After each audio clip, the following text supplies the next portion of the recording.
They say miracles come when you least expect them.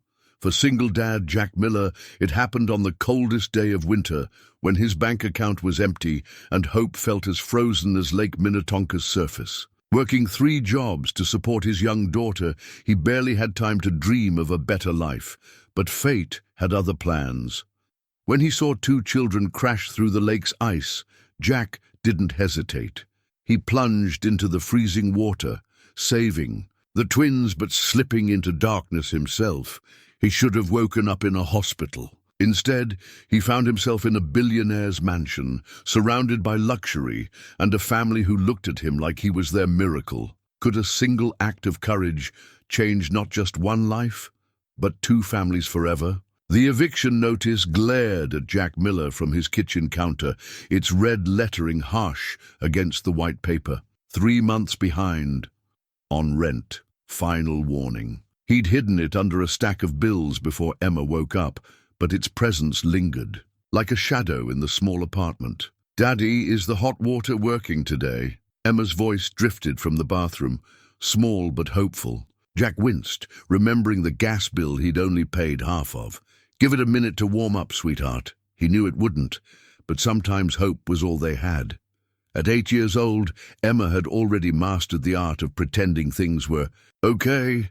She emerged from the bathroom in her slightly too small school uniform, hair wet but neatly combed, smile bright despite the cold water.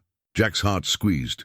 She deserved so much better. "Toast today?" she asked, climbing onto her usual chair at their small kitchen table. The chair wobbled, another thing Jack needed to fix when he found the time. "Actually," Jack reached into the cabinet and pulled out a slightly dented box of Lucky Charms, a splurge he'd allowed himself yesterday when his overtime pay came through. "I thought we could celebrate." Emma's eyes lit up. "Celebrate what?" "Wednesday," he said, making her giggle. These small moments of joy were what kept him going. As Emma ate her cereal, Jack mentally reviewed his schedule. School maintenance job from 6 a.m. to 2 p.m., 2 hours at the gas station, then night cleaning at the office building until 11 p.m. Mrs. Rodriguez from next door would watch Emma after school. Another favor he couldn't really afford, but desperately needed. "Dad," Emma's voice pulled him back. "Can we get a Christmas tree this year?" Jack's throat tightened. December had crept up so quickly, bringing with it expectations he couldn't meet. "We'll see, kiddo. Maybe we can make one like last year. Your paper snowflakes were better than any decorations in the store." Emma nodded, but Jack caught the flicker of disappointment she tried to hide. She was getting too good at that, being brave for him. The walk to school was cold, Minnesota winter biting through their worn coats. Emma chatted about her upcoming class presentation on butterflies, her breath forming little clouds in the air. Jack listened, treasuring these moments between jobs before the daily grind of survival took over. "Mr. Miller," Principal Bennett called out as they reached the school gates. "Got a minute?" Jack's stomach clenched. He'd been dreading this conversation. "Emma, go on in. I'll see you tonight, okay?" After a quick hug, Emma disappeared into the stream of students. Jack turned to face the principal, bracing himself. The school board reviewed the budget. Bennett began, his expression sympathetic, but firm. "Starting January, they're outsourcing maintenance to a contractor. I fought for you, Jack, but—" The rest of the words blurred together. January. That was 6 weeks away. His main source of income gone. The eviction notice flashed. In his mind, "I appreciate everything you've done here," Jack managed to say, professional mask firmly in place. Inside, panic clawed at his chest. Without this job, they wouldn't just lose their apartment. They'd lose their community, Emma's school, everything. They'd built here. He went through his maintenance rounds mechanically, mind racing through options that grew increasingly desperate. Extra shifts at the gas station? They were already cutting hours. The cleaning job paid minimum wage. Maybe he could find work at one of the warehouses by the lake, but the commute would make childcare impossible. During his lunch break, he sat in the boiler room, his unofficial office, and pulled out his phone. The screen showed 3 missed calls from the gas station manager. His other part-time job was probably disappearing too. Everything was falling apart. A text from Mrs. Rodriguez popped up. "Emma forgot her lunch. I packed her something extra, don't worry." Another debt he couldn't repay. Another reminder of how he was failing his daughter. Jack leaned back against the humming boiler, its warmth doing nothing to thaw the cold fear in his chest. Through the small window, he could see Lake Minnetonka in the distance, its surface starting to freeze in the December cold. Summer days at that lake were among Emma's favorite memories, back when they could afford small luxuries like afternoon picnics and ice cream. How had they ended up here? After Sarah's death 4 years ago, he'd promised himself he'd give Emma a good life. Instead, they were one missed paycheck away from homelessness, surviving on the kindness of neighbors and his daughter's too early understanding of phrase, "We can't afford it." The maintenance radio crackled. "Mr. Miller to the gymnasium, please." Broken bleacher. Jack stood, squaring his shoulders. He couldn't fix their life right now, but he could fix this. It was something. Sometimes that had to be enough. What he didn't know as he gathered his tools and headed to the gym was that fate had something else in mind. In a few hours everything would change, but not in any way he could have imagined. The afternoon sun hung low over Lake Minnetonka, casting long shadows across its partially frozen surface. Jack's worn winter coat, the one he'd repaired 3 times already this season, did little to shield him from the bitter wind as he walked along the shore path toward his evening job. Taking the lake route added 10 minutes to his commute, but it saved bus fare they couldn't afford. A child's laughter carried across the ice, catching his attention. 2 kids, bundled in expensive winter gear, were playing near the lake's edge. Something about their casual disregard for the thin ice warning sign made him slow his pace. "Hey!" he called out, his voice carrying over the wind. "You shouldn't be out there!" The twins, a boy and girl who couldn't have been older than Emma, turned toward his voice. Their matching red winter coats made them look like bright cardinals against the grey-white landscape. The girl waved, completely unconcerned. Then came the sound that would haunt Jack's nightmares, if he survived to have any. A sharp crack, like a gunshot across the lake. Time slowed. The girl's wave turned into a startled flail. The boy reached for his sister, the ice beneath them spider-webbed with fractures. Jack was running before his mind caught up with his body. He shed his backpack, years of maintaining the school pool, flooding his thoughts with unwanted knowledge. Hypothermia onset, survival times in freezing water, the weight calculation of ice thickness. The kids went under just as he reached the shore, their screams cut off with horrible suddenness. "Hold on!" The words tore from his throat as he kicked off his shoes. No time for rescue services, no time for proper procedure, no time for anything but action. The first step onto the ice sent warnings through his entire body. Too thin, breaking point imminent. The second step came with calculations. Distribution of weight, fastest path to the break point, survival probability decreasing. With each second, 15 feet out, the ice gave way. The cold hit like 1,000 knives, driving the air from his lungs. Training kicked in. The remembered voice of his pool maintenance certification instructor. "Don't gasp. Control your breathing. You have minutes, not seconds." The water was black glass, but movement below caught his eye, flashes of red, growing fainter. Jack dove. Opening his eyes underwater was agony, the cold burning his corneas. The twins were sinking, their expensive winter clothes now deadly weights. The boy had his arms around his sister, their faces masks of terror in the murky water. Jack's fingers found fabric, a sleeve, a collar, something to grip. He pulled upward, his legs kicking against the weight of 3 bodies and waterlogged winter clothes. The surface seemed impossibly far away. His lungs screamed. Dark spots danced at the edges of his vision. The cold was no longer painful, a dangerous sign. But the kids were moving, their own survival instincts kicking in as they neared the surface. They broke through together, Jack using the last of his strength to heave the twins toward the thicker ice at the edge of the hole. "Crawl!" he gasped, his voice barely working. "Like a seal, spread out your weight." The twins moved on instinct, their shaking bodies spreading across the ice's surface. Safe. They were safe. Jack tried to pull himself up, but his arms wouldn't respond. The cold had taken too much. His waterlogged coat pulled him down like an anchor. Voices were shouting from the shore. Help was coming. The kids were safe. That was what mattered. Emma's face flashed in his mind as the water began to close over his head. "I'm sorry, sweetheart," he thought. "I'm so sorry." His last conscious sensation was of hands grabbing at his coat, voices yelling his name.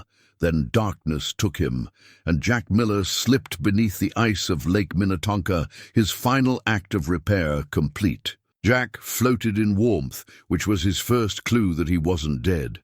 Heaven might be warm, but it probably wouldn't smell of expensive leather and pine-scented cleaning products. His body felt heavy, wrapped in something impossibly soft. Another contradiction to what he remembered. Cold, dark water, weight pulling him down. Emma, the thought jolted through him like electricity. His eyes snapped open, then immediately squinted against gentle lamplight. This wasn't a hospital room. The ceiling above him was coffered mahogany, and what he'd thought was a bed was actually a leather couch worth more than his car. A fire crackled in a stone fireplace, bigger than his kitchen. "He's awake," a small voice whispered. Jack turned his head to find two familiar faces peering at him from behind a leather armchair. The twins from the lake, their matching red coats, replaced by matching blue sweaters. They looked remarkably unaffected by their near-death experience. "You're supposed to be resting," a man's voice said from somewhere behind the couch. Footsteps approached, expensive shoes on hardwood floors. "Go find Maria and get some hot. A chocolate." The twins scampered away as their father came into view. Alexander Pierce was younger than Jack expected for a father of young twins, maybe early 40s, with the kind of tailored casualness that spoke of serious money. His face carried the worried lines of someone who'd spent hours at a bedside. "Emma," Jack tried to say, but his throat felt like sandpaper. "Your daughter is safe," Pierce said immediately, pouring water from a crystal decanter. "Mrs. Rodriguez has been caring for her. We've arranged for all her needs to be met." Jack took the water with shaking hands. "How long?" 3 days. Pierce sat in the armchair the twins had hidden behind. "You developed pneumonia. Our family doctor thought it best to treat you here rather than risk moving you to a hospital." 3 days.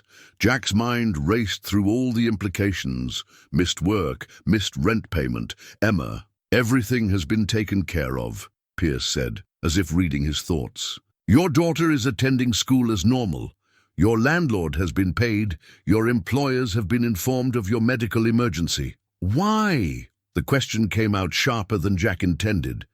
But none of this made sense. Pierce was quiet for a moment, studying Jack with an intensity that was almost uncomfortable. "You jumped into freezing water to save my children without a moment's hesitation.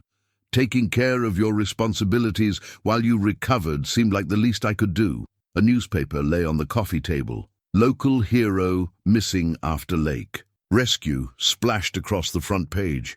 Jack's own face stared back at him from a grainy photo, probably from his school ID. "The media's been asking questions," Pierce continued. "I've kept them away until you could decide how you want to handle."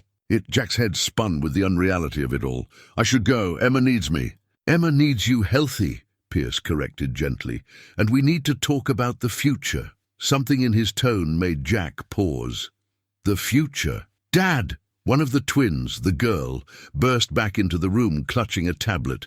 "Look what we found. He works 3 jobs, and he still helps at Emma's school events, and he fixed Mrs. Rodriguez's car for free, and—" "Sarah," Pierce warned, but his voice held no real reproach. "What did we say about Google?" The girl, Sarah, had the grace to look sheepish, but her excitement couldn't be contained. "But Dad, he's perfect. Can we keep him?" Jack choked on his water. Pierce shot his daughter a look that sent her giggling back out of the room. "I apologize," Pierce said. "They've become attached.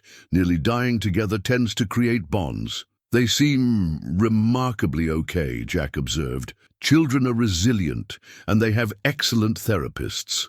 Pierce leaned forward. "Which brings me to my proposition." But before he could continue, a commotion erupted in the hallway. A woman's voice, cultured and angry. "Alexander, this has gone on long enough. Having him in the house is one thing, but I've just heard from the board." The door flew open. The woman who entered was Pierce's age, dressed impeccably, her expression shifting from anger to surprise at seeing Jack awake. "Claire," Pierce said calmly, "I don't believe you've formally met Jack Miller." "The man who saved Sarah and Michael's lives." Claire's lips pressed into a thin line. "Yes, and we're all very grateful, but that doesn't mean—" "Claire is my late wife's sister," Pierce explained to Jack, "and a member of my company's board of directors. She has concerns." The tension in the room could have been cut with a knife. Jack tried to sit up straighter, suddenly very aware of the borrowed silk pajamas he was wearing. "I should go," he said again, but Pierce held up a hand. "You should rest," he said firmly. "Claire and I need to discuss some things. We'll talk more when you're stronger." As they left, Jack heard Claire's heated whisper, "Alexander, you can't really be considering—" The door closed, leaving Jack alone with the crackling fire and a growing sense that he'd woken up in someone else's fairy tale. He looked again at the newspaper, at his own face under that dramatic headline, and wondered what exactly he'd swum into. Evening settled over the mansion like a velvet cloak, shadows deepening in the wood-panelled study where Alexander Pierce sat behind an antique desk. Before him lay a leather portfolio, embossed with the Pierce Industries logo. Jack sat opposite, now dressed in borrowed clothes that probably cost more than his monthly rent. "Do you know what I do, Mr. Miller?" Pierce asked, opening the portfolio. "Technology, I think?" Jack had Googled Pierce Industries during his brief time alone. The results had been overwhelming. Among other things, Pierce smiled. "But primarily, I look for potential in companies, in ideas." He paused. "In people." He slid a document across the desk. Jack glanced at it, catching phrases like annual salary and housing allowance. The numbers made his head spin. "I'm not looking for charity," Jack said quietly. "Good, because this isn't charity." Pierce leaned forward. "3 days ago, you did something extraordinary. Not just saving the twins, though I'll be forever grateful for that. You showed character, instinct, leadership under pressure. I just reacted." "Exactly." Pierce stood, moving to the window that overlooked the lake where it had all happened. "Do you know how rare that is? True, unthinking sacrifice. I've spent years surrounded by people who calculate every move, measure every risk against potential reward." He turned back to Jack. "I've been looking for someone like you. Someone who sees what needs to be done and does it, regardless of personal cost. Someone who could help me build something lasting." "I'm a maintenance worker," Jack reminded him. "You're a father who's worked 3 jobs to keep his daughter in a good school, who fixes his neighbors' cars for free, who jumps into frozen lakes. To save strangers." Pierce returned to his desk. "Tell me, what would you do with resources, with real opportunity?" The question hit Jack like a physical force. How many nights had he lain awake, imagining what he could do if just one break went his way? "The job offer is real," Pierce continued. "Director of Community Relations for Pierce Industries. You'd oversee our charitable foundation, work with local organizations, help allocate resources where they're needed most. The salary is competitive, full benefits, stock options." Jack's eyes fell on another document partially visible in the portfolio. "Housing arrangements." Pierce noticed his gaze. "Yes, that too. There's a guest house on the property. 3 bedrooms, its own garden, room for Emma to grow." "Why?" The question that had been burning in Jack's mind finally burst out. "You don't know me. I could be anyone. But you're not." Pierce pulled another paper from the portfolio. A background check, Jack realized. "You're a man who's faced every hardship life could throw at him and never stopped trying to do the right thing. That's exactly who I want helping to shape my company's future." A soft knock interrupted them. The door opened and the twins peeked in. "Dad?" Michael asked. "Can we show Emma the treehouse tomorrow?" Jack's head snapped up. "Emma? She's been asking about you," Pierce explained. "I thought perhaps she could visit tomorrow. See where you've been recovering?" The twins' faces shone with hope. Jack felt something twist in his chest. Emma would love them, he knew. She'd been lonely so long, with just him and Mrs. Rodriguez for company. "There's no pressure," Pierce said after the twins reluctantly left. "Take time to think about it. Discuss it with Emma, but know this, whatever you decide about the job, you'll always have a friend in me. You gave my children their lives back.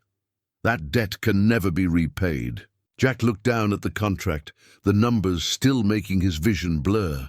A way out of poverty, a chance for Emma to have opportunities he'd only dreamed of giving her.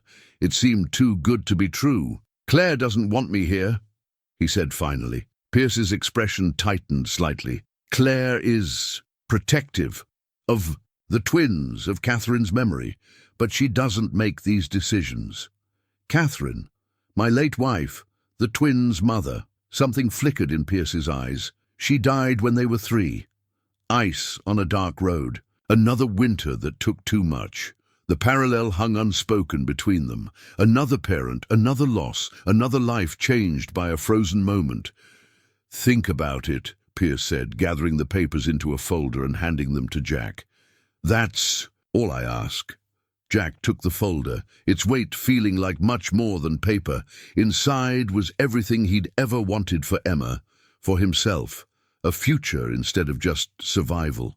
But as he walked back to his temporary room, he couldn't shake the feeling that nothing this good came without strings. He just couldn't see them yet. Emma stood in the mansion's grand entrance hall, her worn backpack clutched to her chest like a shield. Her school uniform, the one Jack had carefully ironed every Sunday night, looked suddenly shabby against the marble floor and crystal chandelier. "Daddy?" Her voice was small, uncertain. Jack knelt beside her, ignoring the protest of his still-healing body. "It's okay, sweetheart. I know it's a lot. Mrs. Rodriguez said you were sick." Her lower lip trembled slightly. "She wouldn't let me visit." "I was, but I'm better now." He pulled her into a hug, breathing in the familiar scent of the drugstore shampoo she loved because it smelled like strawberries. "I'm so sorry I scared you." "Emma!" Twin voices echoed through the hall.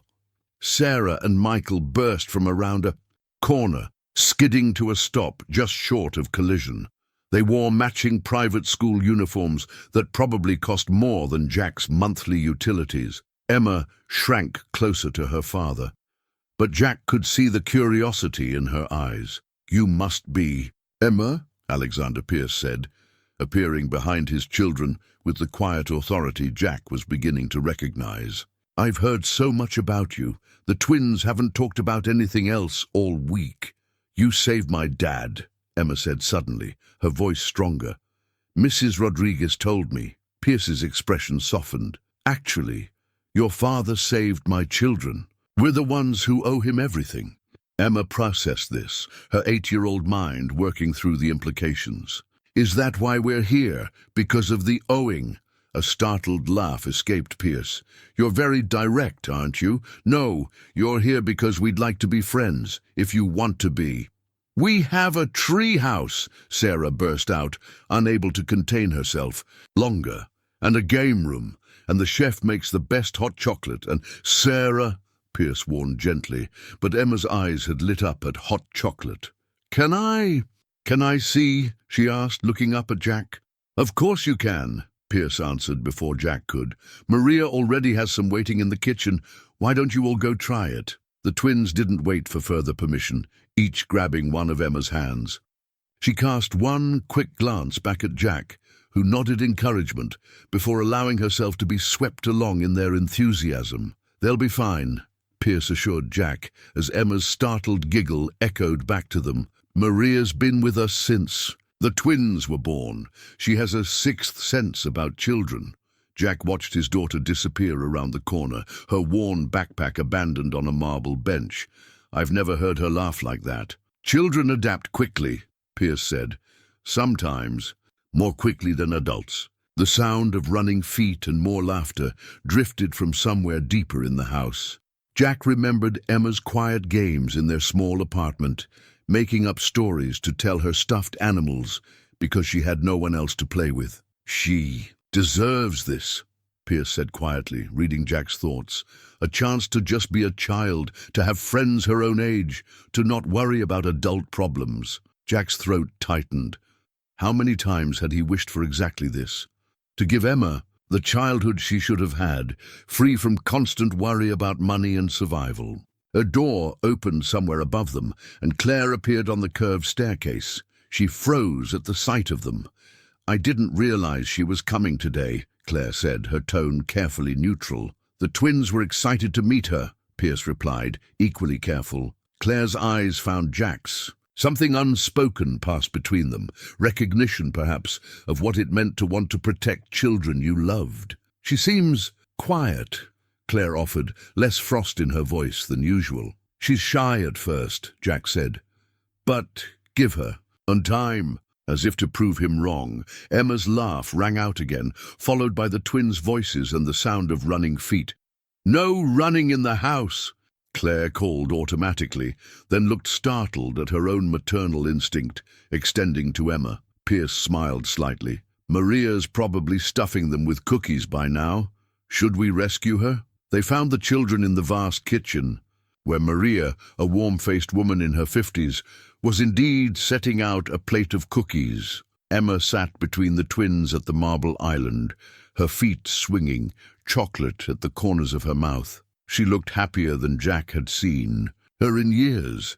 "Daddy, Sarah and Michael have a pond with actual fish," Emma exclaimed. "Can we see it, please?" Jack looked at Pierce, who nodded.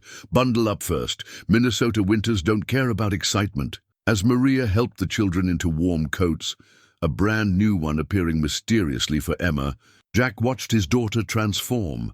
Her usual careful reserve melted away as she chatted with the twins, making plans for adventures. "She's going to love it here," Pierce said softly. Jack knew he meant more than just the afternoon visit. The job offer, the guest house, the future being laid out before them. It was all there in that simple statement. Looking at Emma's shining face, Jack felt his last reservations beginning to crack. Maybe sometimes fairy tales did come true. Maybe sometimes helping others meant learning to accept help yourself. Maybe sometimes a frozen lake could lead to the warmth of home. Jack found the photograph by accident. He was exploring the guest house, their new home, he supposed, since he'd finally accepted Pierce's offer, when he discovered it fallen behind a cabinet. The frame was expensive but dusty, forgotten, in the rush to prepare the house for them. The image showed the Pierce family in happier times. Alexander, younger and more carefree, with his arm around a striking woman who had to be Catherine. The twins, barely toddlers, sat on their parents' laps. Claire stood beside them, her smile unguarded in a way Jack had never seen. "That was the last Christmas," Claire's voice said behind him, making him jump. She stood in the doorway, her expression unreadable. "Before the accident." Jack carefully wiped the dust from the frame. "I'm sorry, I was just—" "Keep it," Claire said, surprising him. "Someone should remember her." She entered the room fully, her heels clicking on the hardwood floor. Through the window, they could see Emma and the twins playing in the garden, their laughter drifting up like music. "Catherine loved this guest house," Claire continued, running a finger along the mantelpiece. "She used to say it would be perfect for, well, for exactly this. A place for someone who needed a fresh start." Jack set the photo on the mantel. "You don't approve of us being here." "It's not that simple." Claire turned to face him. "Do you know why Alexander really brought you here? He said you showed character, courage, all the things he values." Claire's voice turned bitter. "He didn't tell you about the others, did he?" Jack's stomach tightened. "Others. 3 families in the past 2 years, all with children. All given the same opportunity." She gestured around the guest house. "None of them stayed. Why not? Because Alexander isn't looking for an employee, Mr. Miller. He's looking for redemption." Claire moved to the window, watching the children. "Play," The night Catherine died, they'd had an argument. She took the twins out for a drive to calm down. The ice on the road. She trailed off, lost in memory. Alexander was on the phone with her when it happened. He heard everything. The skid, the crash, the twins crying.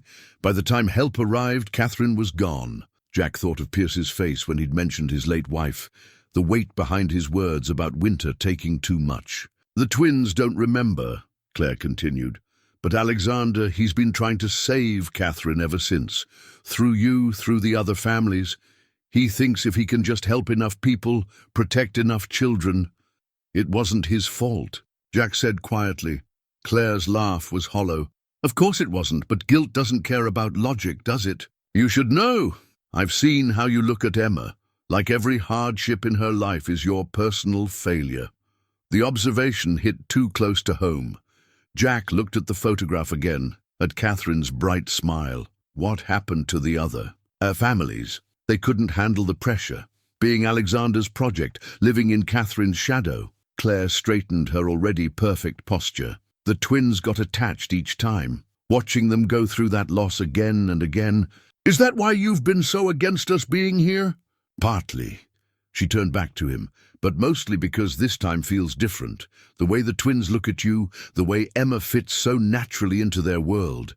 If this falls apart, the damage will be worse. Outside, Emma had climbed onto the garden wall, arms outstretched for balance. Jack started forward instinctively, but before he could move, Michael was there, offering his hand to help her down. Sarah hovered nearby, spotting her new friend. They've never done that before, Claire said softly. With the other children. They were friendly, but distant, as if they knew it was temporary. Jack watched the three children heads bent together, planning their next adventure. It doesn't have to be temporary. No, Claire agreed, surprising him again. But you needed to know the truth, about Alexander, about what you're really walking into. She moved to leave, then paused. Catherine would have liked you, by the way. You have the same way of seeing through people's defenses. She left Jack alone with the photograph, the weight of its history pressing down like winter frost. Through the window, he could hear the children's game continuing, their voices bright, against the gathering dusk. I won't let them down, he promised the smiling woman in the frame, any of them. But promises he knew from bitter experience were easier made than kept. Jack adjusted his tie for the third time, staring at his reflection in the elevator's polished doors. The suit, one of several that had mysteriously appeared in his closet, fit perfectly, but he still felt like an imposter. His new employee ID badge featured a photo where he looked more like a CEO than a former maintenance worker. Director's floor, the elevator announced smoothly, opening onto a world of glass and chrome. Mr. Miller, a young woman hurried toward him, tablet in hand. I'm Jessica, your assistant. Mr. Pierce asked me to show you around before the morning. Meeting, assistant. He had an assistant. The surreality of it all made him dizzy. The foundation office is this way, Jessica continued, leading him through a maze of corridors.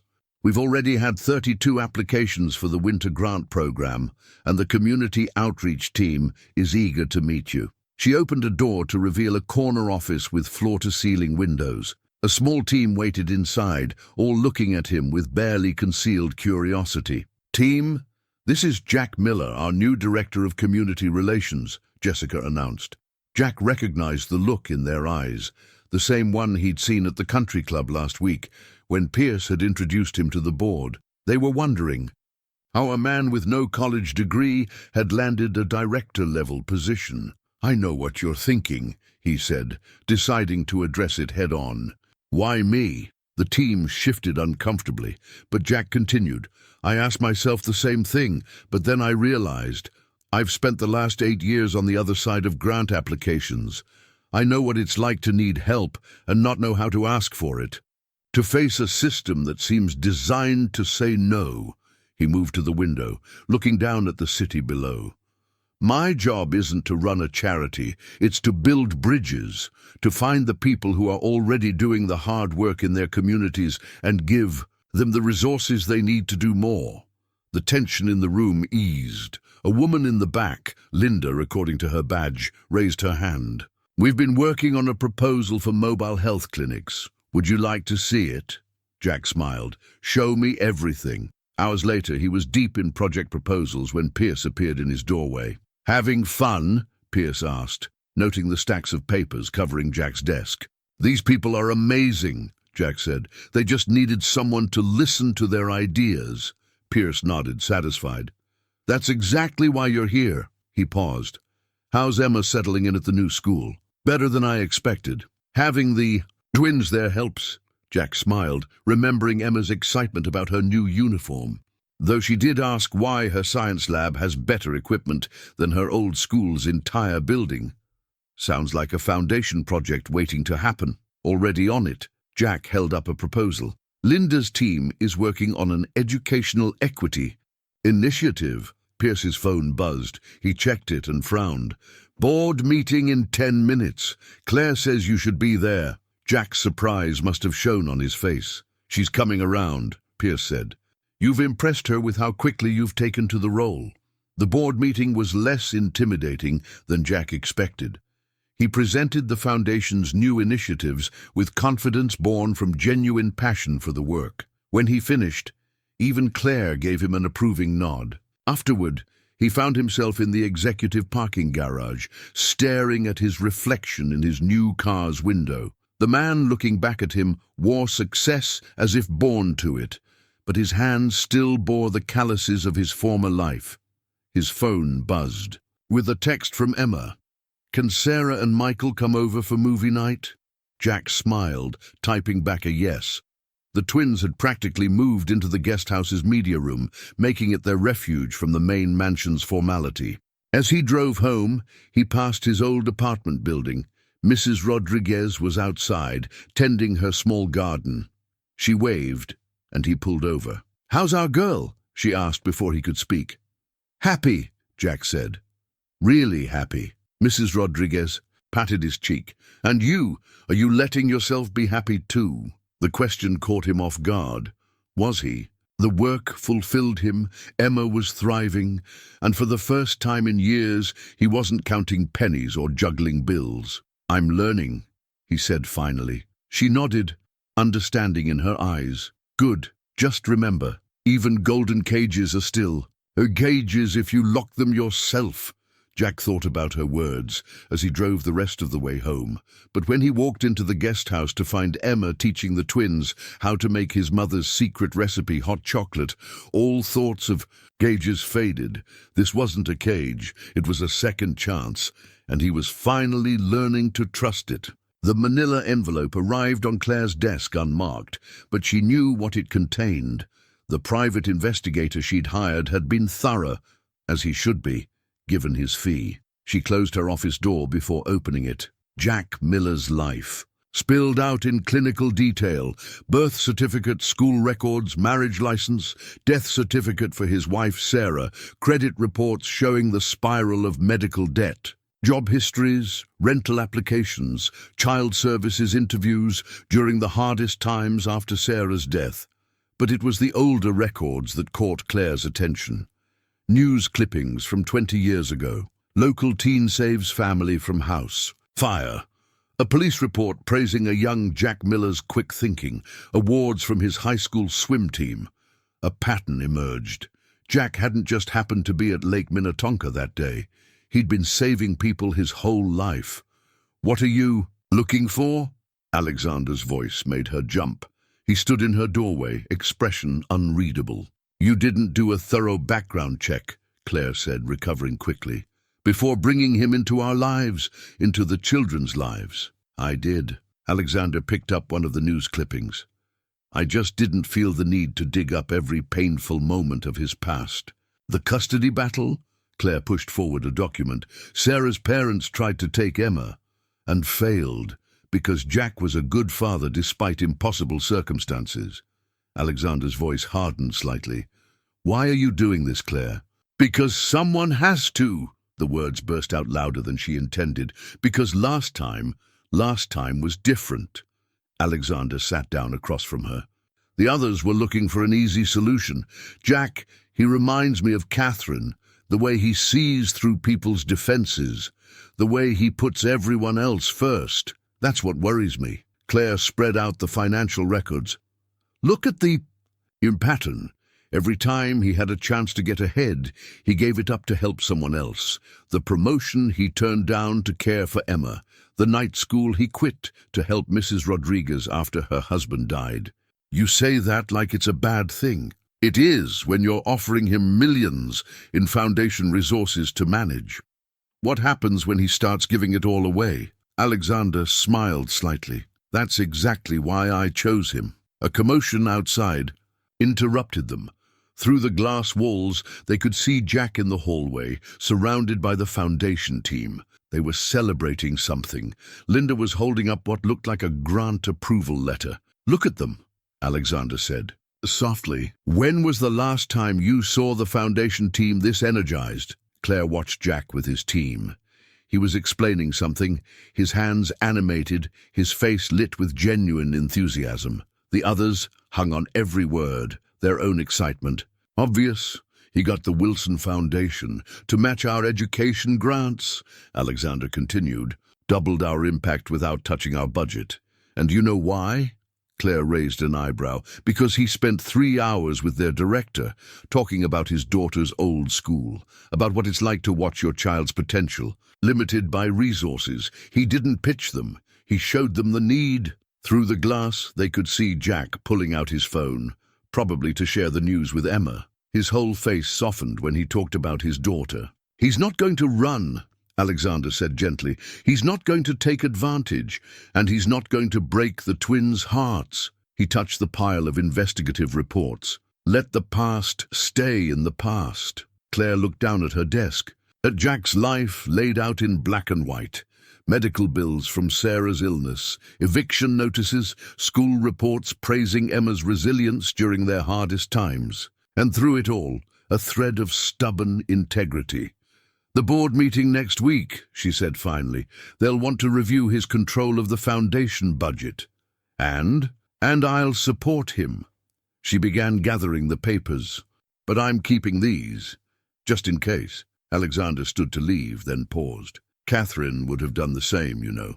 The investigation. She always said your suspicious nature balanced my impulsiveness. She also said I held on too tight." Claire smiled sadly. Maybe she was right about both things. After Alexander left, Claire watched Jack through the glass walls a moment longer. He was still celebrating with his team, but his phone was in his hand, checking the time until he could pick up Emma from school, no doubt. "Prove me wrong," she whispered to his oblivious form.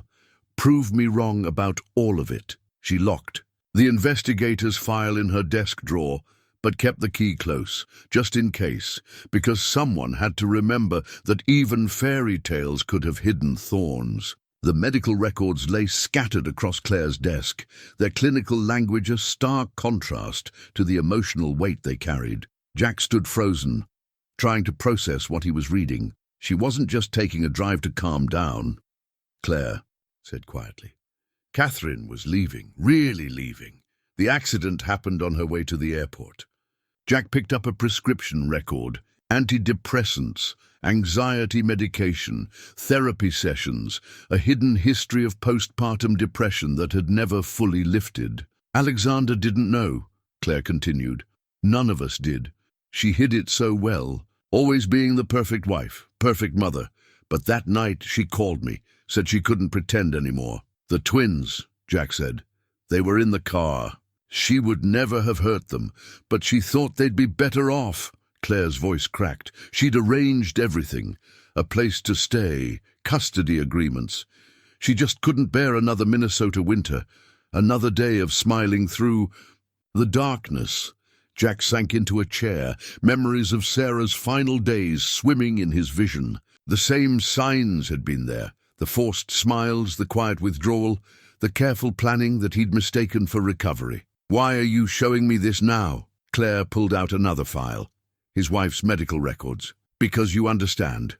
Better than anyone else here, Alexander still blames himself, thinks if he'd been a better husband, more present. She gestured to the window. where they could see Pierce walking with the twins in the garden below. That's why he keeps trying to save people, why he brought those other families here, and why they left, Jack finished, the pressure of replacing her.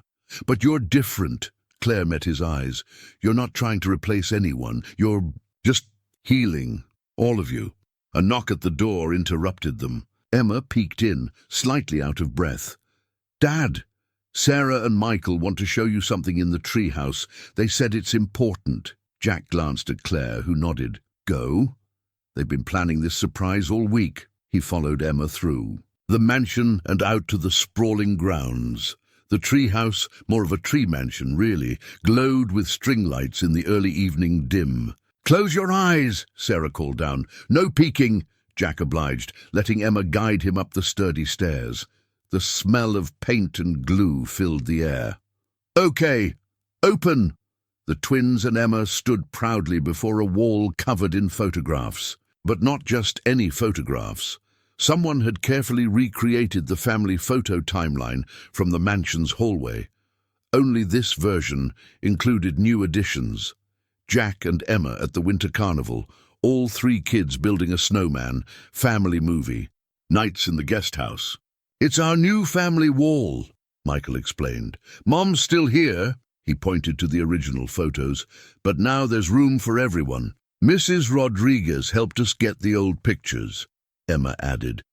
And Maria found some from when you were in the hospital. Jack stared at the timeline they'd created. The progression was so natural, from separate families marked by loss to something new, something whole. In every recent photo, all 3 children were laughing. Do you like it? Sarah asked, uncertainty creeping into her voice. Jack pulled all 3 kids into a hug. It's perfect, he managed, his voice rough. Looking at their wall, he understood what Claire had been trying to tell him. This wasn't about replacing Catherine or fixing Alexander's guilt. It was about making room for joy again, for all of them. Later that night, after the kids were asleep, Jack found Alexander in his study. Claire showed me Catherine's records, he said, without preamble. Alexander stiffened. She had no right. My wife, Sarah, Jack interrupted. She had postpartum depression, too. Never really recovered. I didn't see it in time. The silence stretched between them, heavy with shared understanding. Does it ever stop hurting? Alexander asked finally. No, Jack said honestly, but it makes room for other things. Good things. Like 3 kids plotting elaborate treehouse surprises? Jack smiled. Exactly like that. Alexander moved to his desk, pulled out an envelope. I've been waiting for the right time. It's adoption papers for the twins. Not to replace Catherine, but to make official what's already true. Jack took the envelope, feeling its weight. You know Emma comes with me, package deal. I think the kids already figured that out. Alexander smiled. Have you seen their family wall? Standing there, holding the future in a manila envelope, Jack finally understood. Sometimes the best families weren't the ones you were born into, or even the ones you planned. They were the ones that found you when you needed them most, and sometimes they were worth every risk. The resignation letter felt heavy in Jack's hands, each carefully typed word, a weight pressing down on his chest. Through his office window, he could see the Foundation's latest project taking shape, a community center rising from what had been an abandoned warehouse. His vision, his team's hard work, but suddenly it all felt like a carefully constructed illusion. You're doing it again, Mrs. Rodriguez's voice came from his doorway. She'd started volunteering at the Foundation's senior outreach program, bringing her particular brand of wisdom 3 days a week. Doing what? Thinking you don't deserve good things. She entered, closing the door behind her. I saw that look every time I offered to watch Emma for free. Jack set the letter down. The board meeting yesterday. They want to expand the Foundation, triple the budget, add programs in 3 more states. That's wonderful. Is it? 6 months ago I was fixing boilers and cleaning floors. Now they want me to manage millions of dollars, make decisions that affect thousands of lives. And Mrs. Rodriguez settled into the chair across from him. You've been making important decisions since Sarah died. Every day, choosing between food and heat, between time with Emma and extra work hours. Those choices mattered too. Before Jack could respond, his phone buzzed. A text from Emma. Can't wait to show you my science fair project. Sarah and Michael helped with the experiments. Following it was a photo of all three kids in safety goggles, their faces split with identical grins of scientific triumph. The sight made his heart twist. I found something in the guest house attic, he said quietly, pulling out an old journal. Catherine's diary. She wrote about feeling like an imposter, like she was playing a role she didn't deserve. Mrs. Rodriguez's expression softened. And you think you're following the same path? What if Claire was right? What if I'm not cut out for this world? The twins are already so attached, and Emma, he gestured helplessly at his phone. If it falls apart, they'll be the ones who suffer. A knock interrupted them. Linda, from his team, poked her head in. Sorry to interrupt, but the Wilson Foundation called. They want to use our education equity program as a national model. They're offering full funding for the rollout. Jack nodded automatically, maintaining his professional mask until she left. Then he slumped in his chair. See, everything I touch here turns to gold. It doesn't feel real. No, Mrs. Rodriguez corrected. Everything you touch turns to community. The money follows because you remember what it's like on the other side of that grant application. She picked up his resignation letter, reading it with a critical eye. Did you know Catherine's diary had a second volume? Jack looked up sharply. Claire found it after. The last entry talked about realizing too late that her demons were lying to her, that she was exactly where she needed to be if she just let herself believe it. The parallel hit Jack like a physical force. He looked out at the community center again, remembering the local kids who'd helped design it, the seniors who'd shared stories of what the neighborhood used to be, the small businesses planning to open inside. His phone buzzed again. Alexander, the adoption papers are ready whenever you are. No pressure, but the twins are driving me crazy with questions. Mrs. Rodriguez stood, plucking the resignation letter from his desk. In one smooth motion, she tore it in half. You're not Catherine, she said firmly, and you're not running away. You're going to go home. Watch three excited children demonstrate probably dangerous science experiments, and remember that sometimes the universe gets it right. Jack thought of the family wall in the treehouse, of Emma's laughter echoing through halls that had been too quiet for too long, of the way his team's eyes lit up when he approved their ideas. What if I fail? Then you'll have 3 children, a billionaire, his protective sister-in-law, and one very stubborn old lady to help. You up! She headed for the door. But first, you have to stay. After she left, Jack sat for a long time, watching the construction workers at the community center. One of them was a former grant recipient, now running his own contracting company. His kids would attend the center's after-school program. Slowly, Jack opened his laptop and began typing a different letter. Not a resignation, but a proposal for the foundation's expansion, because maybe Mrs. Rodriguez was right. Maybe sometimes the universe did get it right, and maybe it was time to let himself believe it. The weather alert flashed across every screen in the mansion.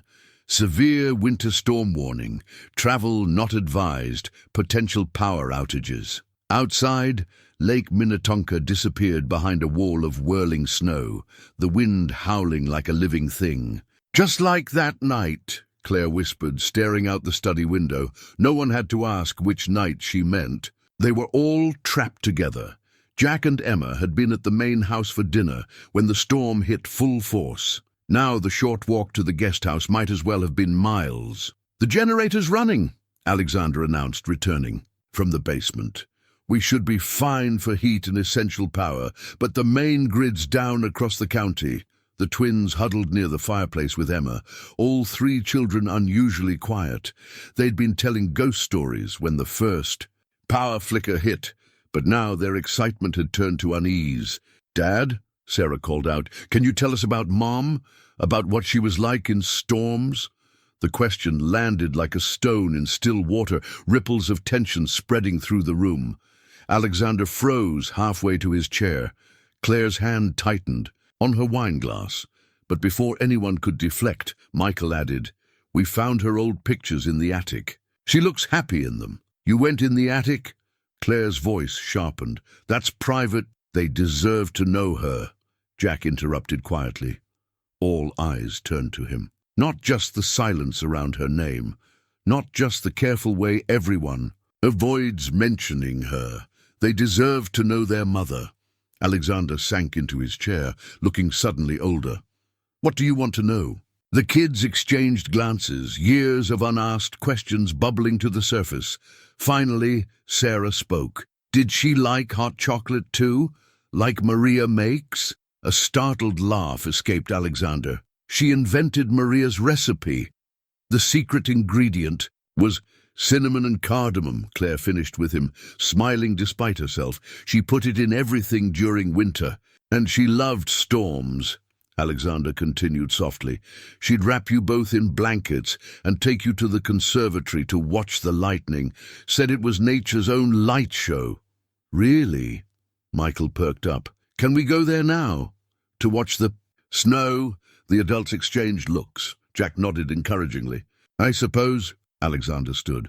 "But bring the blankets. Your mother was right about that part too." The conservatory was dark except for emergency lights and the strange grey glow of snow reflect. Floor-to-ceiling windows showed the storm in all its fury, but inside was warm, almost cozy. "Here," Claire said, arranging pillows on the floor. "This is how she used to set it up." The children settled into their nest of blankets, Emma naturally fitting between the twins, as if she'd always been there. Jack watched Alexander watching them, saw the mix of pain and healing in his eyes. "She would have loved this," Alexander said softly, meant only for Jack. Seeing them together, happy, seeing the house full of life again.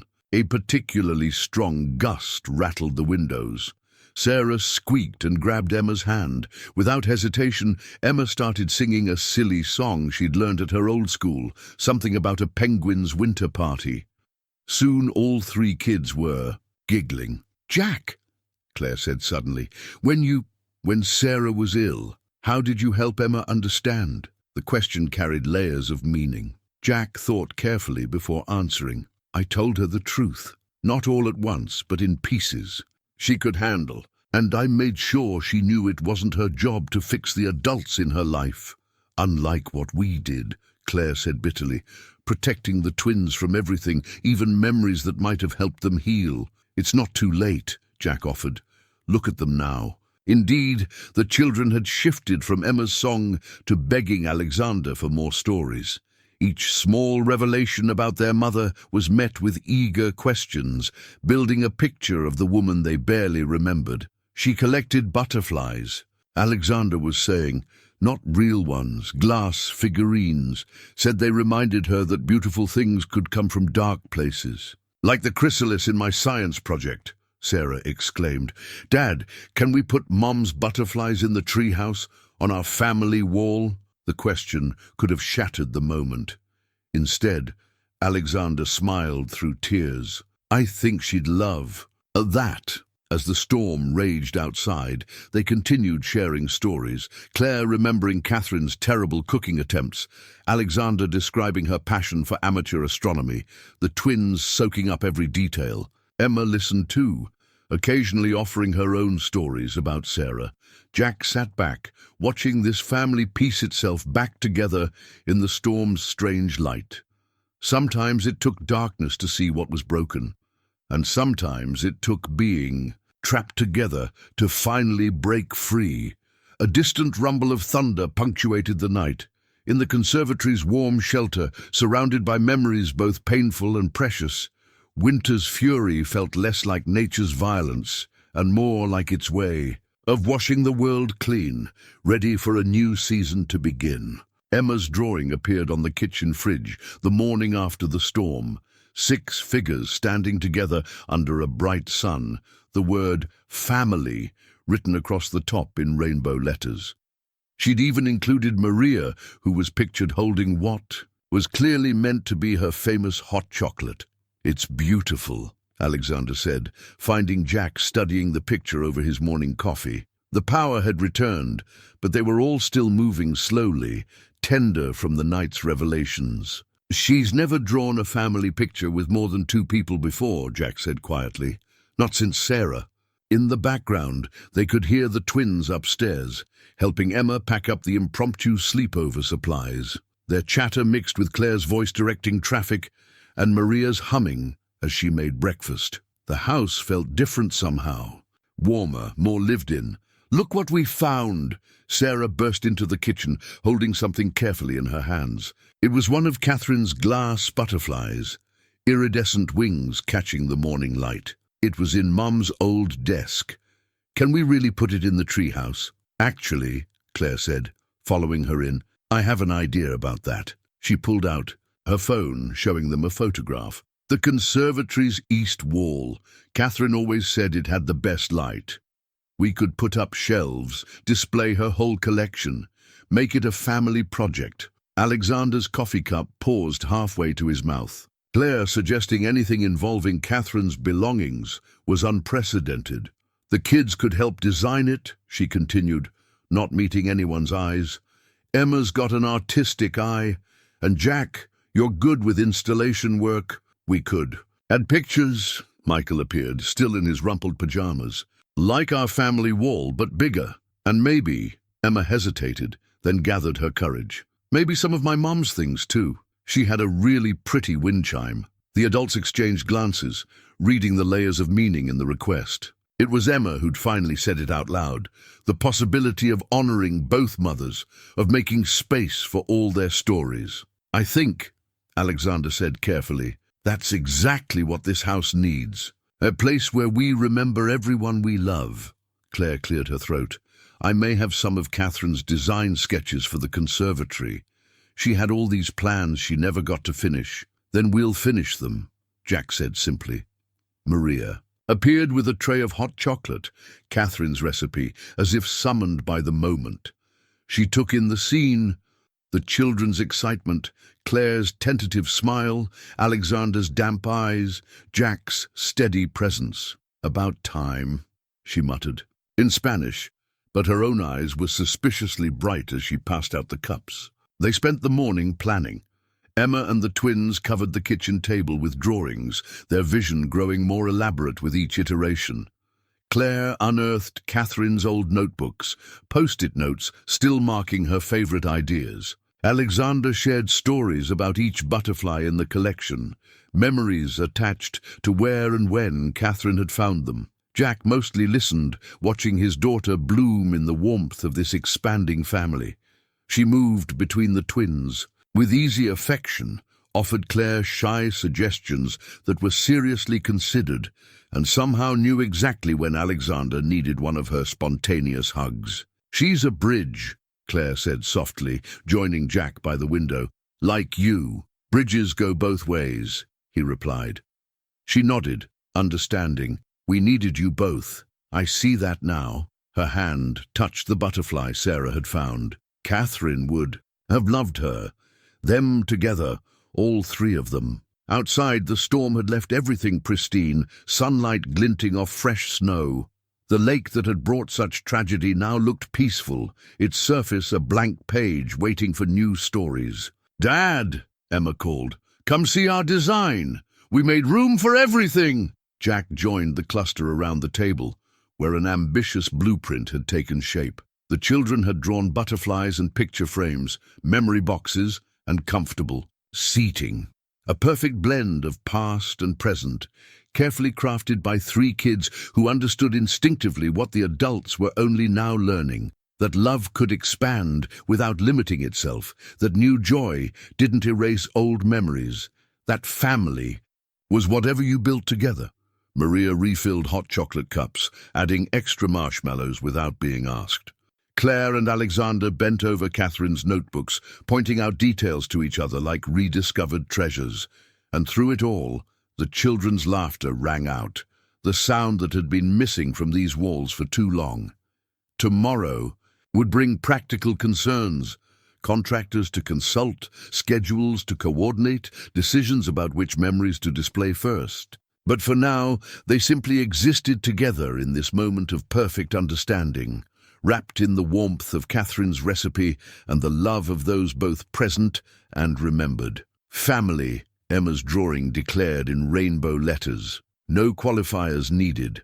The adoption papers sat in the center of Alexander's desk, their legal language a stark contrast to the emotion they represented. 2 sets of documents, one to make Jack the twins' legal guardian alongside Alexander, another for Alexander to share legal guardianship of Emma, a perfect balance, like everything about this unlikely family they'd created. "We don't have to do this now," Alexander said, watching Jack read through the papers for the 3rd time. There's no pressure, but there was pressure. The good kind, coming from 3 children who had already decided they were siblings, regardless of what any papers said. Just that morning, Emma had corrected a teacher who called the twins her friends. "They're my brother and sister," she'd said with absolute certainty. "Sarah keeps stealing Emma's clothes," Jack said suddenly, smiling. "Did you know that?" Alexander laughed. "And Michael's been practicing his big brother speech for Emma's science fair next week. They're not very subtle, are they? Like someone else I know." Jack nodded toward the conservatory, visible through the study window, where Claire was directing contractors in the installation of display cases for Catherine's butterflies. She'd thrown herself into the project with characteristic intensity. "She's already referring to Emma as her niece," Alexander admitted. "When she called the school about the STEM program yesterday." Jack picked up the pen, turning it over in his hands. "I keep thinking about what Catherine wrote in her diary, about realizing too late that she belonged here." "Jack, no, let me finish. She was right about belonging here. She just didn't know she belonged here forever, in our memories, in the stories we tell the kids." He gestured to the adoption papers. "This isn't about replacing anyone. It's about making room for more love." A squeal of laughter from the garden interrupted them. The kids were supposed to be helping Maria plant spring bulbs, but it looked more like a dirt-throwing contest had erupted. "Emma needs a father who can give her every opportunity," Jack continued. "The twins need someone who understands loss, who can help them remember their mother while learning to laugh again. And I need..." He paused, watching the children play. "I need to believe that sometimes the universe knows exactly what it's doing." Alexander pulled out an old photograph, Catherine holding the twins as babies, her smile radiant despite the exhaustion evident in her eyes. "I used to think keeping her memory alive meant keeping everything exactly as she left it. But that's not what she would have wanted for them." "No," Jack agreed.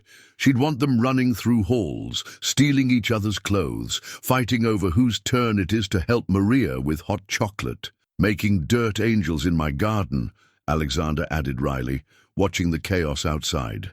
Jack picked up the pen again, this time with purpose.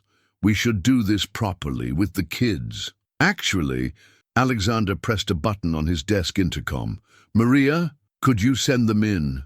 Minutes later, 3 dirt-smudged children tumbled into the study, trailed by an apologetic-looking Maria and a surprisingly emotional Claire. "Is it time?" Sarah asked, spotting the papers. "Are we really going to be official?" "If that's what everyone wants," Alexander said carefully. Emma looked at Jack. "Does this mean I get to keep them forever?" "It means we all keep each other," Jack answered, his voice rough. "Forever." Michael, usually the quietest, spoke up. "Mom would like this, wouldn't she? Us being happy?" "Yes," Claire said firmly, surprising everyone. "She would love this. All of it." The signing itself was almost anticlimactic, just names on paper, really. But when Alexander pulled out the frames he'd had made for each child, containing copies of their new, expanded birth certificates, the reality hit home.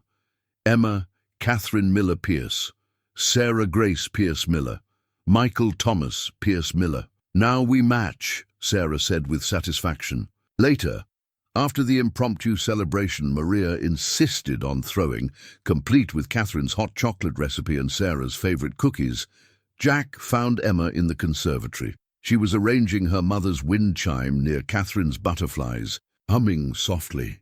"Are you happy, sweetheart?" he asked. Emma considered this with 8-year-old seriousness.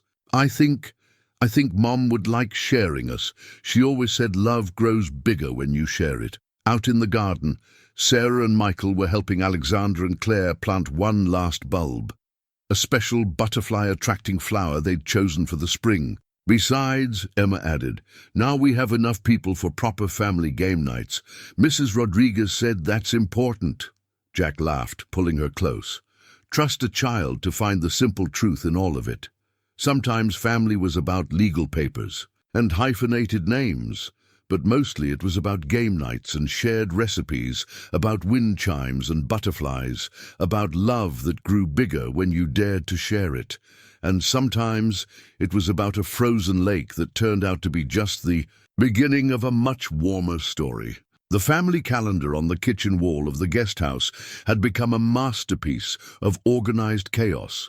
Color-coded entries overlapped and intertwined.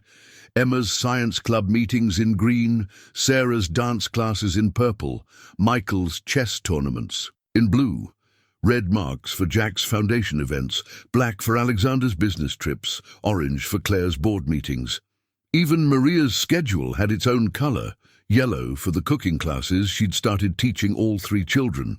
"You need a bigger calendar," Mrs. Rodriguez observed, sipping her coffee at the kitchen island. She'd kept her volunteer position at the foundation, but had also become the family's unofficial grandmother, dropping by with tamales and wisdom in equal measure. "We need a time machine," Jack replied, trying to figure out how to get all 3 kids to their respective activities that afternoon. The twins had officially moved into the guest house 3 days a week, their rooms across the hall from Emma's. "Dad!" Emma called from upstairs. "Sarah took my science fair sweater again."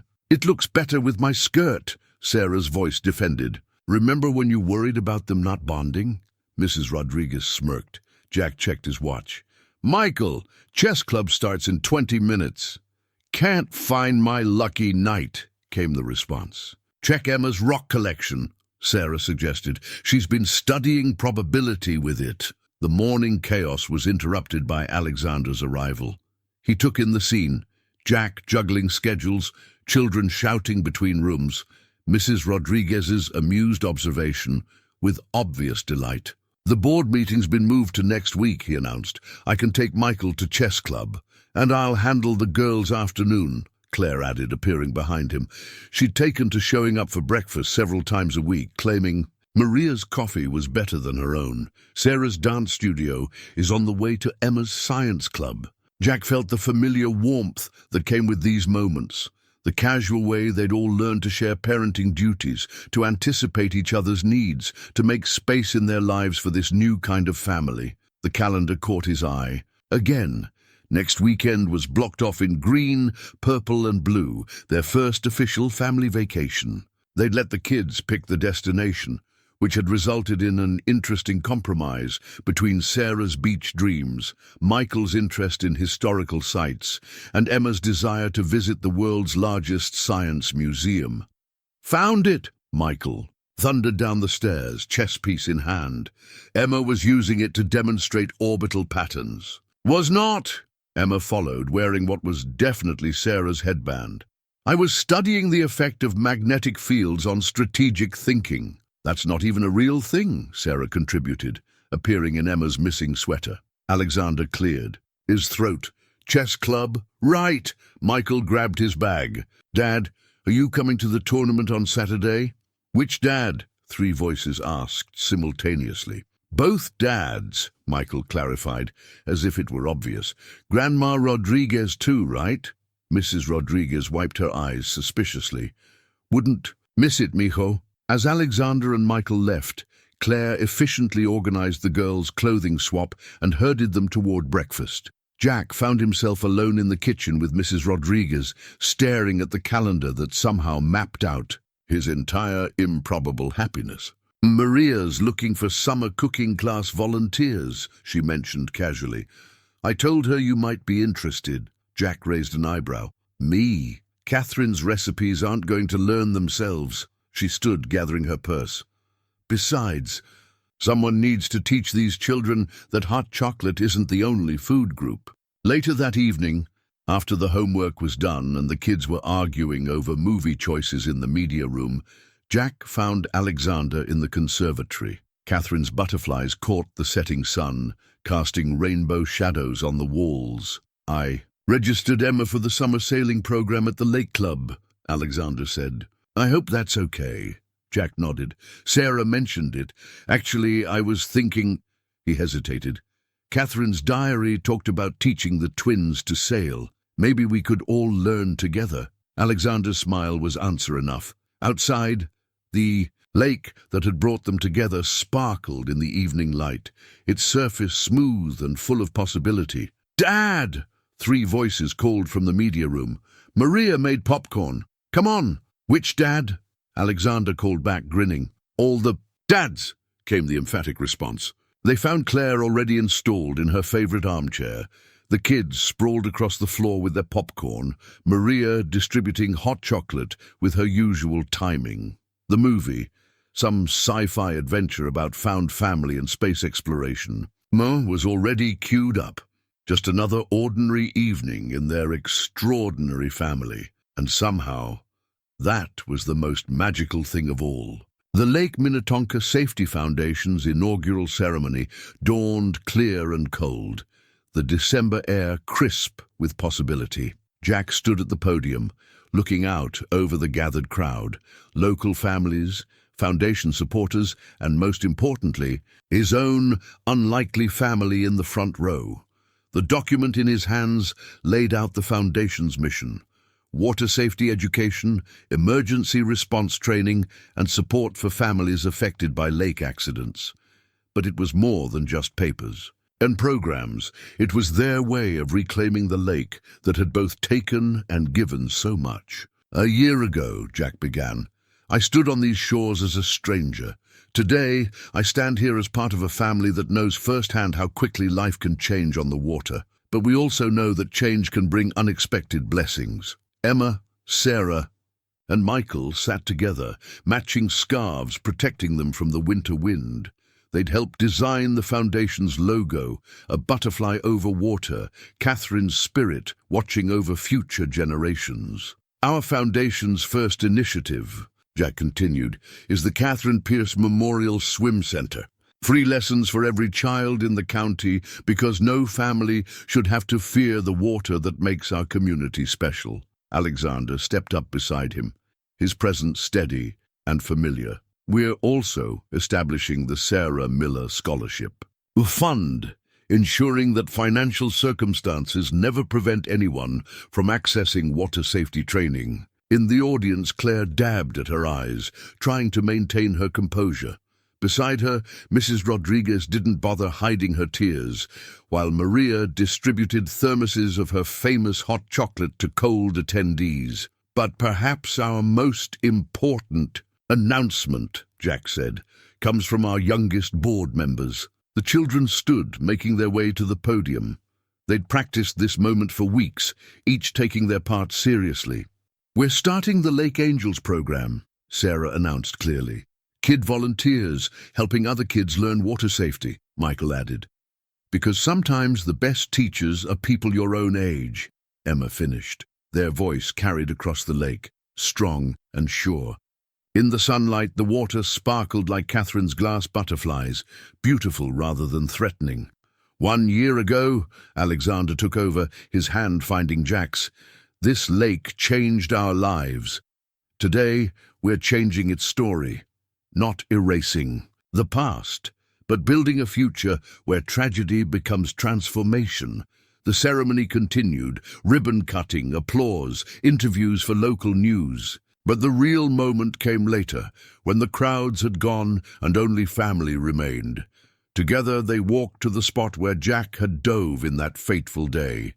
The twins held his hands, while Emma carried a special butterfly, the first one Catherine had ever collected, now encased in weatherproof glass. "Mum would love this," Sarah said softly, touching the butterfly's case.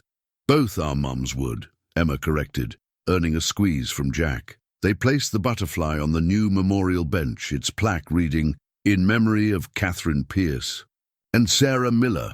Through loss, we found family. Michael produced a thermos of hot chocolate, Catherine's recipe, prepared by his own hands under Maria's guidance. They passed it around, the familiar taste warming them against the winter. Chill. Look, Claire pointed suddenly. Despite the cold, a real butterfly, one of the hardy Minnesota varieties, fluttered past, its wings catching the sun. A sign, Mrs. Rodriguez declared firmly. Or good timing, Claire smiled, her skepticism softened by the past year.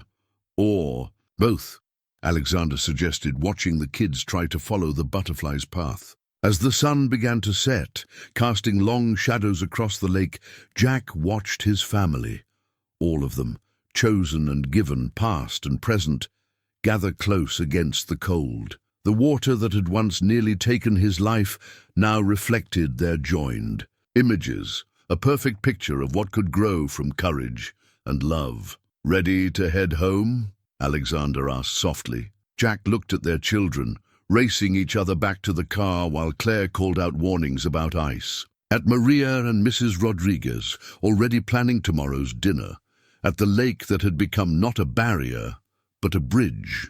"We are home," he replied simply, and they were, in every way that mattered. The family portrait was different from the formal ones that lined the mansion's halls. For one thing, everyone was laughing. Emma had just whispered something to Sarah, who'd nudged Michael, creating a chain reaction that ended with Alexander nearly dropping the cake and Maria calling out, "Dios mío!" In the background. The photographer managed to capture the exact moment, the genuine joy, the comfortable chaos, the way they all instinctively reached to help Alexander with the cake. It was perfectly imperfect, just like their family. "That's the one," Claire declared, reviewing the proofs. For the first-year celebration, they'd gathered in the conservatory, now a stunning blend of Catherine's butterflies and Sarah's wind chimes, of old memories and new traditions. The space had become the heart of their home, just as Emma had somehow known it would when she'd first designed its renovation. "Remember when you couldn't get them to sit still for photos?" Alexander mused, watching the kids now voluntarily posing for Mrs. Rodriguez's phone, making increasingly silly faces. "Remember when you couldn't get them to stop being perfect?" Jack countered. The twins' initial careful politeness had given way to normal sibling squabbles and alliances with Emma, a development that had relieved everyone. "Dad!" Emma called out. "Both dads! Come see what we made!" The children had spent weeks in secretive preparation for this celebration, shooing adults away from the treehouse and whispering conspiratorially with Maria. Now they led everyone up to their special space, transformed by their efforts. The family wall had evolved into a family museum. Photos and mementos told their story, the newspaper clipping about the lake rescue, Emma's first family drawing, the adoption papers framed in 3 matching frames. But there were older treasures too. Catherine's diary opened to a page about her dreams for the twins, Sarah's favorite recipe card written in her flowing script. "We wanted to show how it all fits together," Michael explained. "The past and the present," Sarah added. "And the future," Emma finished, pointing to a new section labeled Coming Soon, filled with brochures for summer camps and family vacation destinations. Claire moved closer to examine a photograph she hadn't seen before, Catherine at the lake, pregnant with the twins, looking out over the water with a peaceful smile. "Where did you find this?" "In Mom's old albums," Sarah said. "We thought maybe it could go in the Foundation's new building too, to show how everything connects." Jack watched Claire's expression soften, saw her pull Sarah into a tight hug. Nearby, Mrs. Rodriguez was explaining to Emma the significance of various photos she'd contributed, while Maria snuck the kids their favorite cookies ahead of the official celebration. Alexander joined him by the window where they could see the lake in the distance. "A year ago, would you have believed any of this was possible?" "A year ago, I was counting change for gas," Jack reminded him. But he gestured to their gathered family, to the easy way they all fit together. "Sometimes The best things are the ones you never saw coming. The celebration moved back to the conservatory, where Maria had outdone herself with a feast that combined Catherine's favorite recipes with Sarah's, plus some of her own specialties. The children presented a surprisingly professional video they'd made, complete with interviews of everyone about their favorite memories from the past year. "My favorite," Emma said in the video, "is that I don't have to choose anymore. Between remembering Mom and being happy now, we can do both." There wasn't a dry eye in the room after that. Later, as the party wound down, Jack found himself back in front of the family portrait proofs. Each image told a story, not just of who they were now, but of everything it had taken to get here. The trust they'd built, the grief they'd shared, the love that had grown large enough to hold it all. Mrs. Rodriguez appeared beside him, studying the photos with a knowing smile. "Remember what I told you that day in your office? About the universe. Sometimes getting it right?" Jack nodded, watching his daughter teach the twins a clapping game she'd learned at her old school, while Claire attempted to learn it too, her usual dignity forgotten in the moment. "Well," Mrs. Rodriguez patted his arm, "sometimes it gets it perfect." Through the conservatory windows, the setting sun caught Catherine's butterflies just right, sending rainbow patterns dancing across the walls. They mixed with the gentle chiming of Sarah's wind chimes, creating a symphony of remembrance and joy. A year ago, they'd been strangers brought together by a frozen lake. Now they were something else entirely. A family built on choice and chance, on courage and love, on the belief that there was always room for more joy, more memory, more love. The proof was right there in the portrait, in their imperfect, beautiful laughter. The thank you letters filled an entire wall in the Lake Minnetonka Safety Foundation's new building. Each one told a story. Children who'd learned to swim, families who'd found support, lives touched and changed by what had grown from one desperate moment of courage.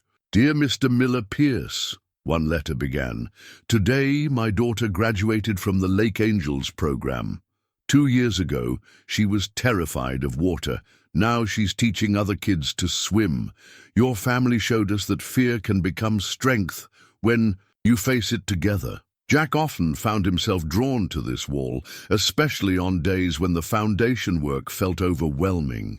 Each letter reminded him that transformation wasn't just something that had happened to his family.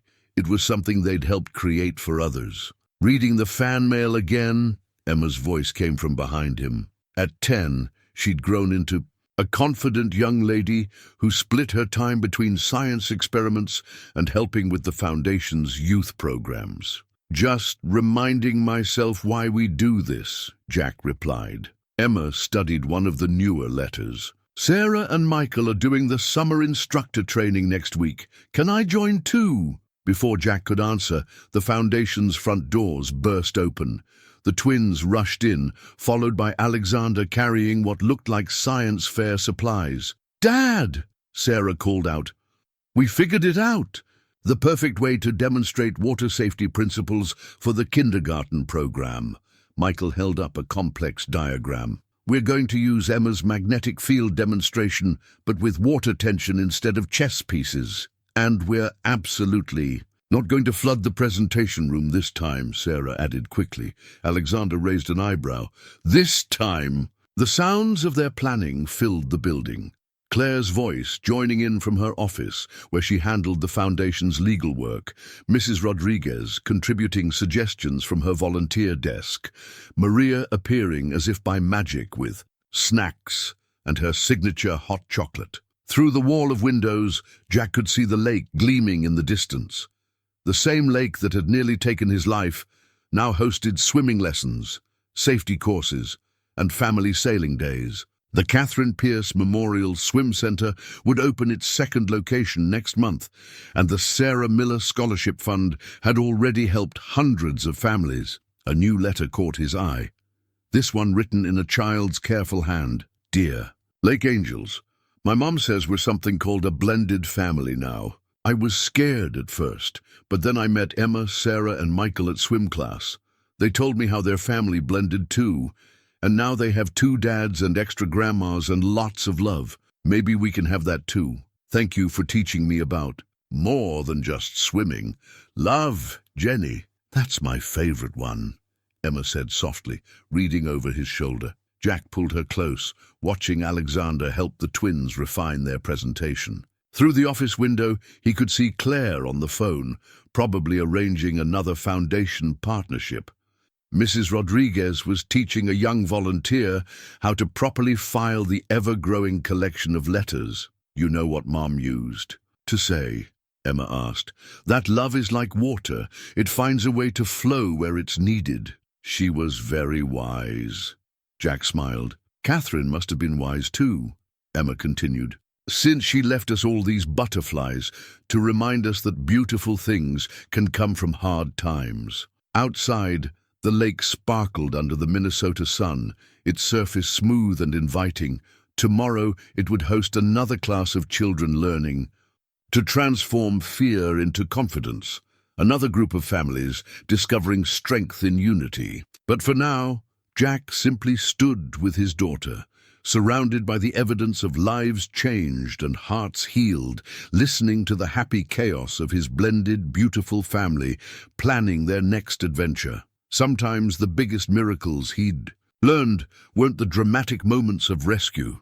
They were the quiet, everyday choices to love, to trust, to build something new from whatever life gave you, even if it started with a frozen lake and a desperate dive into the unknown. Especially then.